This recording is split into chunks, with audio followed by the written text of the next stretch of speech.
अच्छा जी, loan amortisation से हम बात शुरू करते हैं। जब बैंक से आप लोन लेते हैं, वो लोन रीपे किया जाता है in the form of instalment. और इंस्टॉलमेंट जो होती है उसमें इंस्टॉलमेंट में प्रिंसिपल की रीपेमेंट भी होती है।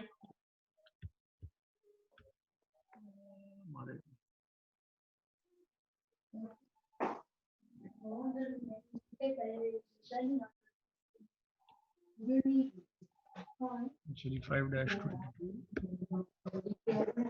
अच्छा, इंस्टॉलमेंट में जो बैंक को आपने वापस करनी होती है लोन की रीपेमेंट की, उसमें अमाउंट ऑफ प्रिंसिपल रीपेमेंट भी होती है, प्रिंसिपल रीपेमेंट भी होती है, रीपेमेंट और इंटरेस्ट की भी होती है। प्रिंसिपल रीपेमेंट भी है और इंटरेस्ट की अमाउंट भी है। दोनों जो है वो उससे मिलके आपकी अमाउंट बनती है। जैसे जैसे शुरू शुरू में क्योंकि अमाउंट जो है वो काफी ज्यादा होती है, तो जो रीपेमेंट भी जो है वो रीपेमेंट जो है वो भी काफी शोर आ रहा है। जी जी, वो मैंने कर जी दी। सर, काफी शोर आ रहा है, म्यूट कर दे सबके। जी जी, म्यूट कर रहा हूँ। अच्छा, तो सपोज कि आपने एक बैंक है और उस बैंक से आपने लोन लोन लिया है। जैसे हम बल्कि 5-22 को ही कंसिडर कर लेते हैं। तो 5-22 में जैन जो है वो उसके पास 10,000 रुपये हैं। और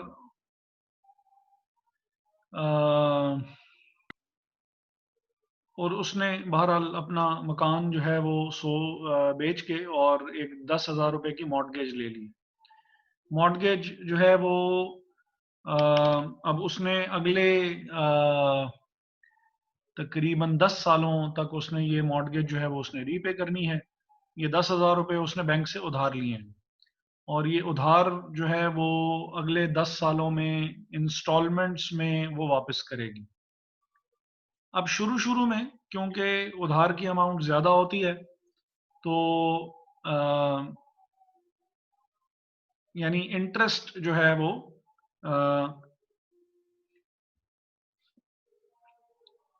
भी इसके ऊपर उसको पे करना पड़ेगा। 10,000 रुपये उधार लिए हुए हैं, 10,000 रुपये के ऊपर सपोज के 10 साल हैं, तो सपोज के 5,000 रुपये, 10,000 रुपये लोन की अमाउंट है और 10 ईयर लोन है। तो हम इसमें अज्यूम कर लेते हैं कि 5,000 इसमें इंटरेस्ट की अमाउंट होगी, जो कि उसको अगले 10 सालों में उसको वापस करनी है। Total amount to be repaid would be 15,000। अब बैंक क्या करेगा कि बैंक इसकी इंस्टॉलमेंट्स बना लेगा। अब वो जो इंस्टॉलमेंट बना रहा है, और हम सपोज कर लेते हैं कि 1.5 लाख है अमाउंट, नहीं सॉरी 15,000 है। इसको 10 सालों से डिवाइड किया तो एक साल की इंस्टॉलमेंट 1,500 आ गई। एक्चुअली ये जब हम सवाल सॉल्व करेंगे तो फिर ज्यादा बेहतर तरीके से बात समझ में आएगी, लेकिन बहरहाल फिलहाल के लिए जो उसने अमाउंट ऑफ इंस्टॉलमेंट पे करनी है ईच ईयर वो 1,500 है। Total amount of loan is 15,000, जिसमें 10,000 लोन की ओरिजिनल अमाउंट है। इस ओरिजिनल अमाउंट को प्रिंसिपल भी कहते होते हैं, प्रिंसिपल लोन। और इसके ऊपर 5,000 इंटरेस्ट लगेगा, क्योंकि ऑब्वियसली बैंक जो है वो अगर 10 सालों के बाद भी वो 10,000 ही आप उसको वापस करेंगे तो बैंक को तो कोई फायदा नहीं होगा।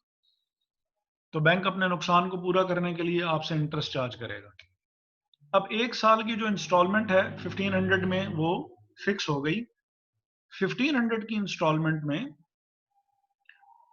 क्योंकि इंस्टॉलमेंट 2 चीजों से मिलके बनी है,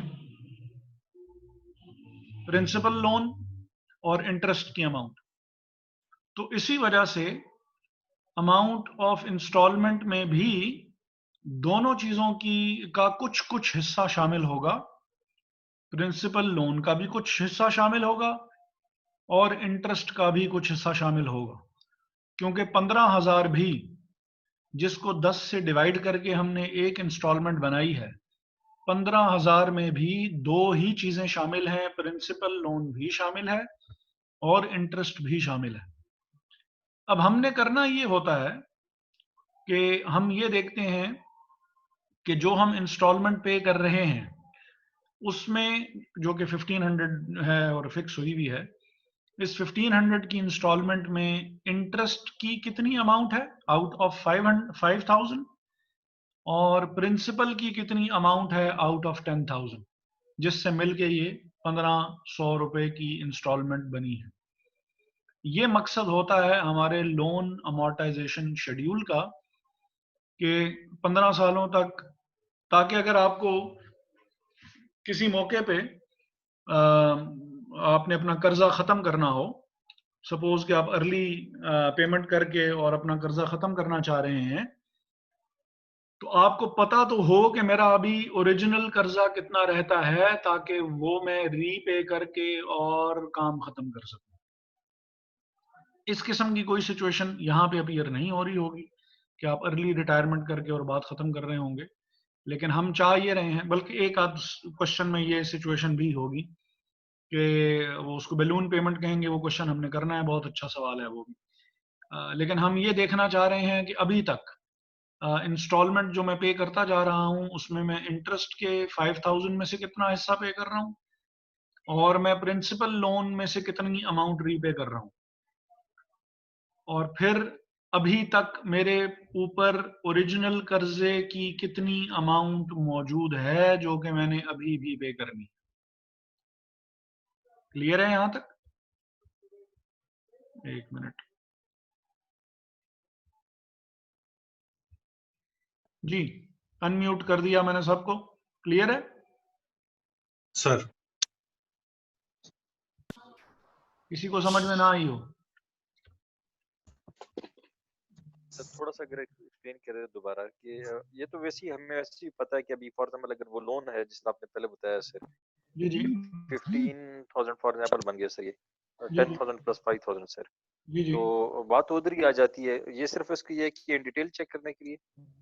सर, मेरा ख्याल है क्वेश्चन करते हैं और फिर मैं आपको दोबारा आपसे पूछूंगा कि जरा सिचुएशन बहुत ना, जब इंस्टॉलमेंट्स हम पे करना शुरू करेंगे तो मेरा ख्याल है ज्यादा बेहतर तरीके से हमें समझ में आएगी कि हम बात बेसिकली मैं करना क्या चाह रहा हूँ। फिलहाल तो बस मैं सिर्फ ये समझाना चाह रहा हूँ फिलहाल के लिए कि 1500 में से 5000 में से भी थोड़ा हिस्सा, और ये इवनली नहीं होता। ये बात जो है ना, जो असल बात है फात साहब, वो ये है कि ये इवनली ऐसे नहीं होगा कि 15,000 और 5,000 जो है, अगर हम इसको 1500 डिवाइडेड बाय 15,000 मल्टीप्लाइड बाय 10,000 कर लें तो इतना हिस्सा प्रिंसिपल लोन का होगा, और 1500 डिवाइडेड बाय 15,000 मल्टीप्लाइड बाय 5,000 करेंगे तो इतना हिस्सा इंटरेस्ट का होगा। चीज इतनी सिंपल नहीं होती और इतनी लीनियर भी नहीं होती, तो वो उसमें राइट कॉम्प्लेक्सिटी क्या है वो अभी क्वेश्चन करेंगे तो वो जरा ज्यादा खुल के सामने आएगी। टिल दैट टाइम राइट आपको और मुझे माजरत के साथ और आपको जरा थोड़ा सा बर्दाश्त करना पड़ेगा। Right sir. अच्छा, अब हम क्वेश्चन देख लेते हैं और सॉल्व करना शुरू करते हैं कि हमारे पास वैल्यू जो है वो हमारे पास क्या आएगी। बस ये याद रखिएगा कि इंस्टॉलमेंट में प्रिंसिपल की रीपेमेंट भी होती है और इंस्टॉलमेंट में इंटरेस्ट की अमाउंट भी हुआ करती है। ठीक है जी। अच्छा, Jan sold her house on January 31st and took a 10,000 mortgage as part of the payment. उधार उसने ले लिया बैंक से 10,000 रुपए 10 ईयर मॉर्गेज और 10,000 रुपये उसके पास आ गए हैं, तो इसका मतलब है ये प्रेजेंट वैल्यू है, ये 10,000 है, ये 10,000 बेसिकली प्रेजेंट वैल्यू है। 5-22 तो मॉर्गेज हो गई है, मॉर्गेज करके उसने बैंक से लोन ले लिया है 10,000 का, और ये 10,000 जो है ये बेसिकली इसका मतलब है कि उधार लेके उसके पास आ गए हैं, तो 10,000 जो है वो प्रेजेंट वैल्यू होगी। मॉर्गेज का जो टाइम पीरियड है वो 10 साल है, तो एन इसका मतलब है 10 ईयर्स होगा। और अच्छा जी, और इंटरेस्ट रेट जो है वो, इंटरेस्ट रेट है वो इज इक्वल टू 10%, लेकिन सेमी एनुअल है, तो इसका मतलब है 2 से डिवाइड होगा, तो ये 5% हो जाएगा। 10% सालाना है, लेकिन उसने साल में 2 दफा पेमेंट करनी है, तो ये 5% वो हो जाएगा 0.05 एक साल की हो जाएगी। इसी तरह n अगर 10 है तो साल, ये तो जब तब है कि अगर साल 10 है, लेकिन क्योंकि एक साल में 2 दफा आपने पेमेंट करनी होती है, तो पीरियड्स जो होंगे वो 20 हो जाएंगे। ठीक है जी। और हमने n जो होता है, n हमारे लिए पीरियड्स होते हैं, n हमारे लिए नंबर ऑफ ईयर्स नहीं होते। अच्छा, beginning on next June 30th है, तो इसका मतलब है कि टाइम फ्रेम गुजरने के बाद आप पेमेंट कर रहे हैं, तो ये ऑर्डिनरी एनुटी की बात हो रही है। Next year Jain must report on schedule B of IRS, ये इनका इंटरनल रेवेन्यू सिस्टम का फॉर्म है, जो कि उसने, जैसे हमारे यहाँ पे हम रिटर्न ऑफ टोटल इनकम जो है वो सबमिट करते हैं कि साल में मैंने पैसे कहाँ कहाँ से कमाए हैं, इसी तरह उनका IRS का फॉर्म है, जिसमें वो अपना हिसाब किताब उसने बताना होगा कि उसने जो है वो पैसे कहाँ कहाँ से कमाए हैं, या कहाँ कहाँ उसने इंटरेस्ट जो है वो उसने पे किया है, या एक्सपेंसेस कहाँ कहाँ से किए। What is the dollar amount of each payment Jan receives? Number 1. अच्छा, ठीक है, सॉरी, जैन से किसी ने, उसने अपना मकान बेचा है, सॉरी, जैन सोल्ड हर हाउस, और उसने उधार लिया नहीं है, उसने उधार किसी को दिया है 10,000 का। अच्छा, how much, what is the dollar amount of each payment Jain receives, तो हमने बेसिकली आर जो है वो हमने कैलकुलेट करना है कि ठीक है, जो क्योंकि 10 सालों तक वो उसको हर 6-6 महीने के बाद पेमेंट मिलती रहेगी, तो उसको टोटल अमाउंट कितनी मिलेगी, एक तो हमने ये कैलकुलेट करना है। ये रिक्वायरमेंट 1 है। हाउ मच इंटरेस्ट ये फ्यूचर वैल्यू मालूम करनी है सर, जी, फ्यूचर वैल्यू मालूम करनी है सर इसमें। नहीं नहीं, जो उसको वो मिलेगी, देखें 10,000, सॉरी इसमें जी जी, सर इसमें फ्यूचर वैल्यू मेंशन नहीं है सर इसमें प्रोबेबली। 10,000 तो हो गया, जो लोन की अमाउंट थी वो तो तय हो गई, फौरन ही उसने बेचा, और बेचते साथ ही उसने 10,000 का मॉर्गेज का एग्रीमेंट कर लिया, तो ये 10,000 तो अभी हो गए। ठीक है, ठीक है सर। और ये 10,000 उसको जो जिसको उसने उधार दिया है, ये उधार उसको किस्तों में वो वापस करेगा जिसकी अमाउंट उसको मालूम नहीं है। तो सबसे पहला काम जो करना ठीक है है सर। रिक्वायरमेंट ए में, वो रिक्वायरमेंट ए में हमने ये करना है कि हमने आर की कैलकुलेशन करनी है, और आर की कैलकुलेशन के लिए जो हमारे पास फॉर्मूला होता है वो PV sir is equal to R 1 minus 1 plus I raised to the power minus n divided by I। अब पीवी हमारे पास है 10,000, आर हमने कैलकुलेट करना है, और 1 माइनस 1 प्लस आई, और वो कितना है, रेट ऑफ इंटरेस्ट कितना है, 0.05 5 raised to the power 20 divided by 0.05। तो यहाँ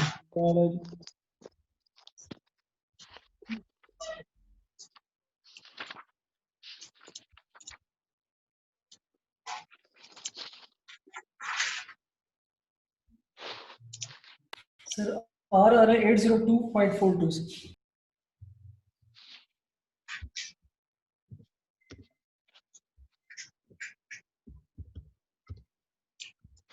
802.2 42 सर।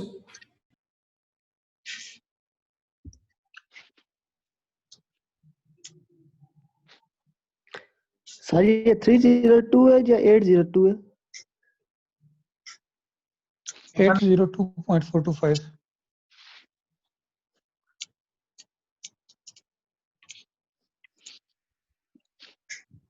वैसे 802 ही है।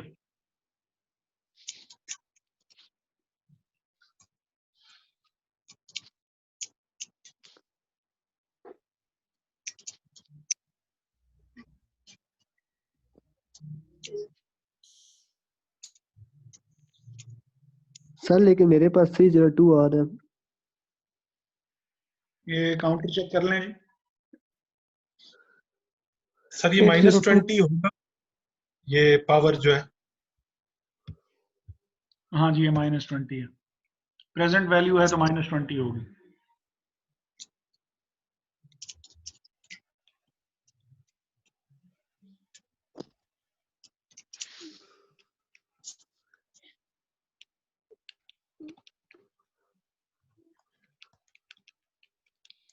या सर भी आ गई थी। अब 802 आ गई। अब ये जो 802 है, ये बेसिकली इंस्टॉलमेंट की अमाउंट है। तो अब हम इस तरह कर लेते हैं। 802 ठीक है सर। ठीक है, अब हम इस तरह कर लेते हैं कि हम लोन अमोर्टाइजेशन शेड्यूल बना लेते हैं, और वो लोन अमोर्टाइजेशन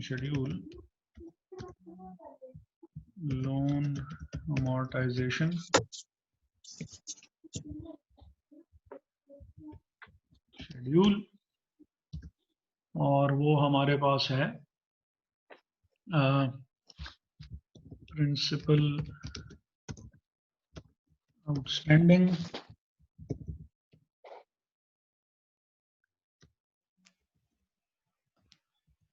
प्रिंसिपल रीपेमेंट,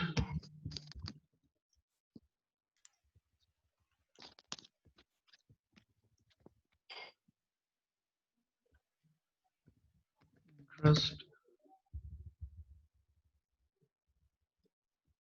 और इंस्टॉलमेंट। अच्छा जी, और यहाँ हम एक कॉलम बना लेते हैं।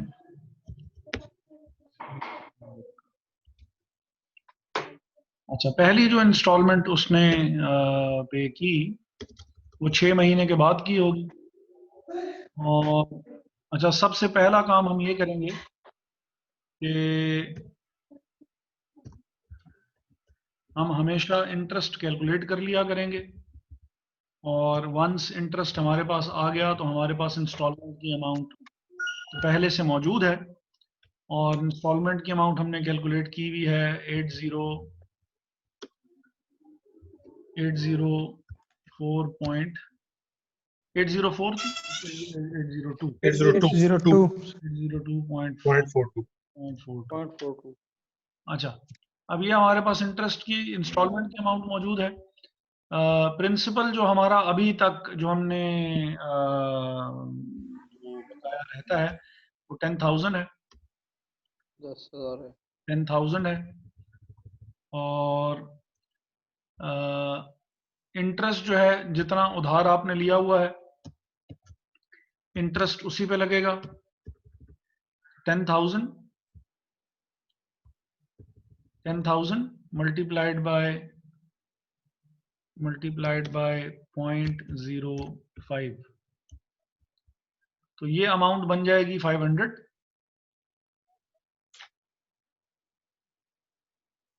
ऐसी बात ही है ये सर। जी। सर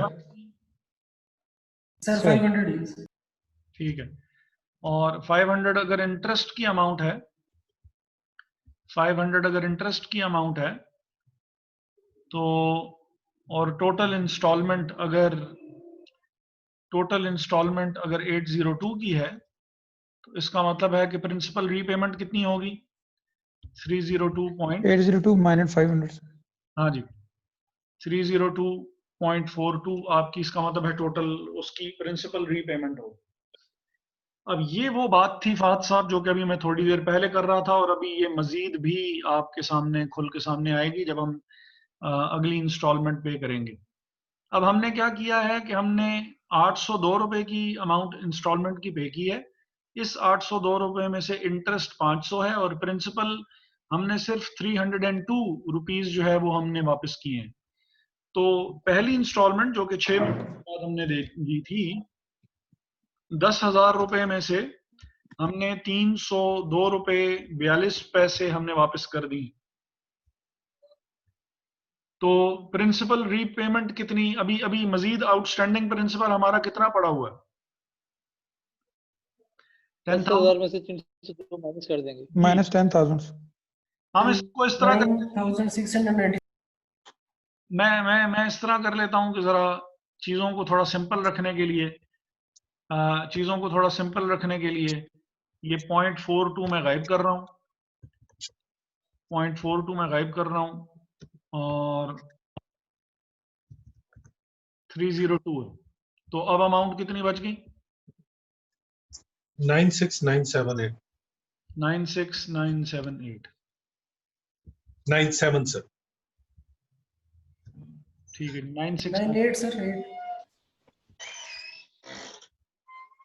इतना कर्जा हमारे ऊपर अभी भी बाकी है पहले इंस्टॉलमेंट पे करने के बाद भी। अब दूसरी इंस्टॉलमेंट जब हमने पे की 6 महीने के बाद, दूसरी इंस्टॉलमेंट 6 महीने के बाद पे की, हमारे ऊपर जो कर्जा चढ़ा हुआ था वो कर्जा बेसिकली 9,698 रुपीज का था। इस कर्जे में से जो इंटरेस्ट लगेगा वो इस वाले कर्जे के ऊपर लगेगा। तो 9,698 मल्टीप्लाइड बाय 0.05, तो इंटरेस्ट हमारे पास कितना आ जाएगा? 485. 485. 485। अब इंस्टॉलमेंट तो हमारे पास फिक्स है जो कि हमारे पास 802 की है। अब 802 में से अगर 485 इंटरेस्ट है तो प्रिंसिपल कितना रीपे किया होगा हमने? 317 370 317 317.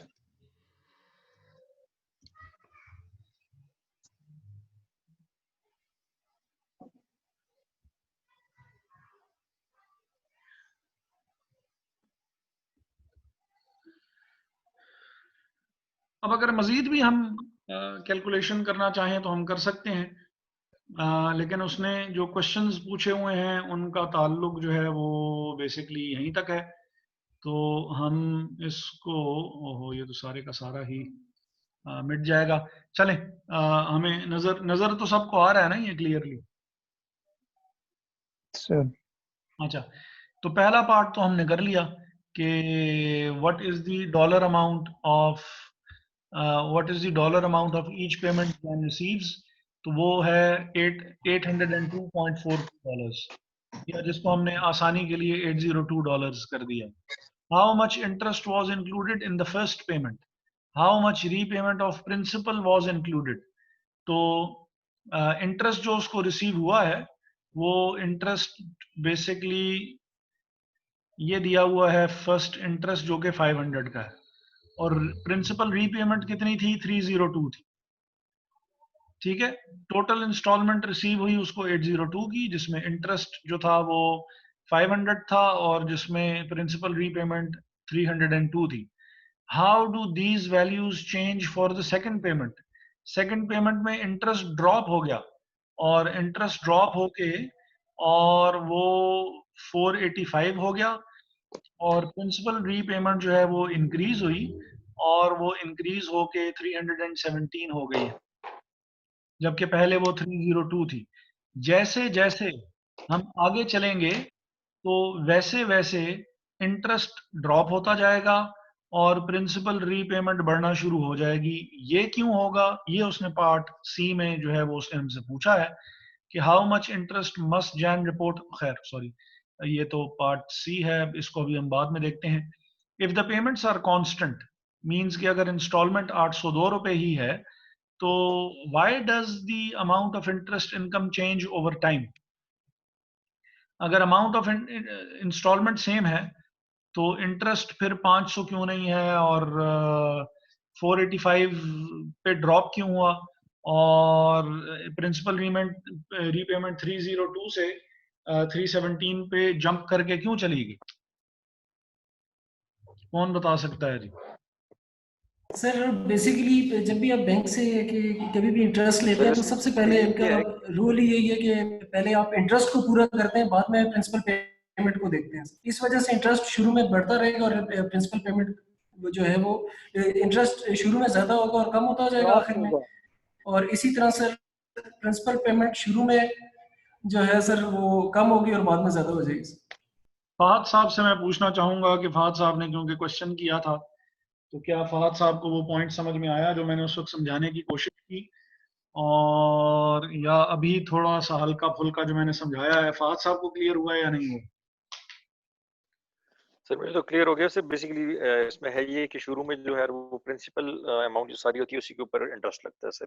तो अगली बार जब वो इंस्टॉलमेंट कट जाती है और उसमें से उसकी प्रिंसिपल अमाउंट नेक्स्ट इंस्टॉलमेंट के लिए कम हो जाती है, इसलिए उसका इंटरेस्ट भी कम हो जाता है और प्रिंसिपल पेमेंट अगली इंस्टॉलमेंट में बढ़ जाती है सर। बिल्कुल जबरदस्त जी। 10,000 पहले इंस्टॉलमेंट जो प्रिंसिपल ड्यू था वो पहले 10,000 था, तो 10,000 क्योंकि ड्यू था तो इस वजह से इंटरेस्ट भी ज्यादा था। अब क्योंकि प्रिंसिपल थोड़ा सा रीपे भी हो गया है, तो प्रिंसिपल की रीपेमेंट की वजह से अगला इंटरेस्ट जो लग रहा है वो कम अमाउंट पे लग रहा है, तो इंटरेस्ट की अमाउंट भी कम होगी। और क्योंकि ये इक्वेशन है, इंस्टॉलमेंट तो 802 रुपए ही है, तो बैलेंस करने के लिए अगर ये अमाउंट कम हो रही है तो ये अमाउंट बढ़ना शुरू हो जाएगी। किस किस को ये बात समझ में नहीं आई?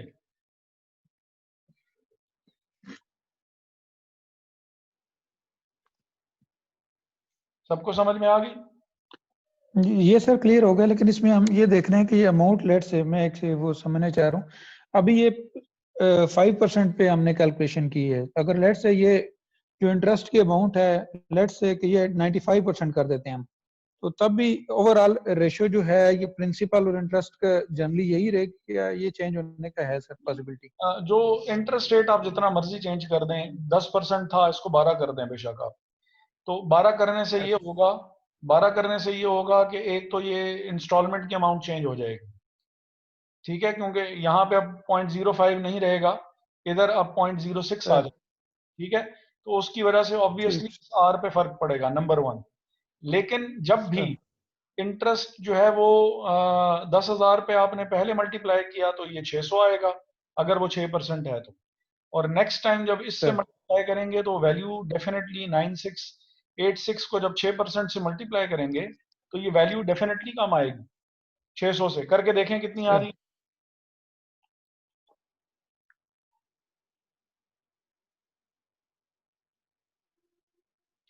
ये 581 आ रही है, तो इधर भी ड्रॉप हो।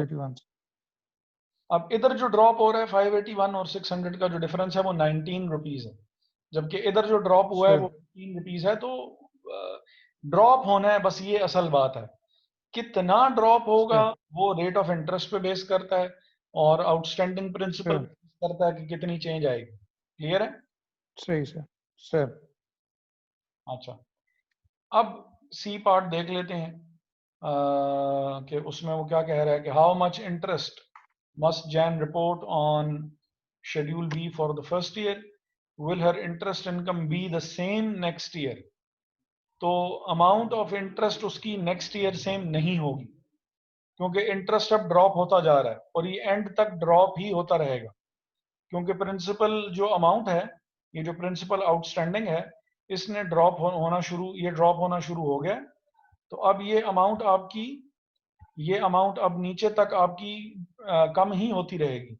तो जब ये कम होती रहेगी तो interest automatically next year onwards कम होना शुरू हो जाएगा और प्रिंसिपल रीपेमेंट जो होगी वो बढ़ना शुरू हो जाएगी, क्योंकि आपने अल्टीमेटली वैसे भी 802 रुपए की जो इंस्टॉलमेंट है उसको आपने मेंटेन करना है। क्लियर है? तो हर income next year will not be the same as of this year. और इस साल उसने कितनी इंटरेस्ट की इनकम उसने कमाई है? 985। ठीक है जी, क्लियर है? सर ये काइंडली दोबारा रिपीट कर दीजिएगा। दोबारा बताएं सर, नहीं समझ रही बात। कौन सी वाली बात? सर ये जो भी आप तीसरा जो part। रिक्वायरमेंट अभी जिस पे बात कर रहे हैं ना, रिक्वायरमेंट सी पे, पार्ट सी सर। देखें अभी उसने कितने टोटल पैसे कमाए? 985 कमाए। ये 985 बेसिकली इन दो 500 और 485 का टोटल है। इस साल तो उसने 985 कमा लिए, लेकिन नेक्स्ट ईयर क्योंकि 485 इसमें से डिडक्ट हो जाएंगे,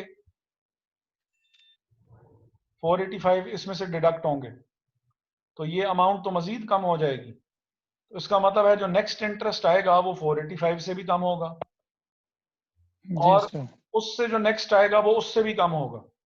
ये डाउनवर्ड कम होगा, जारी रहेगा। ठीक है।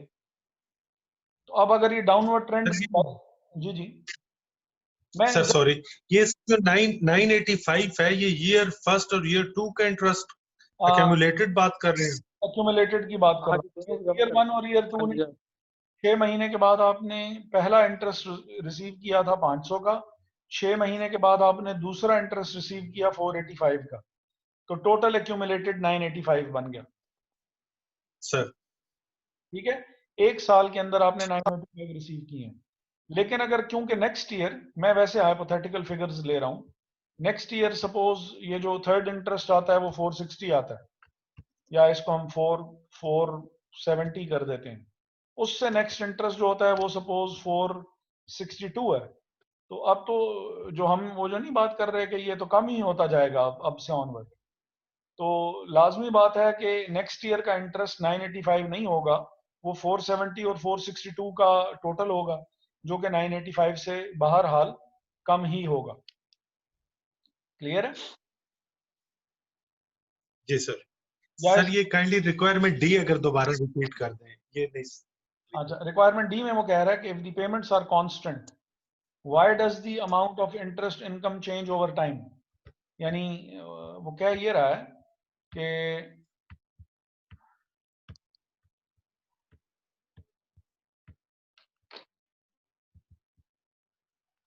आवाज नहीं आ रही सर।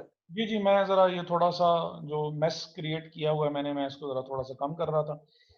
वो कह ये रहा है कि जो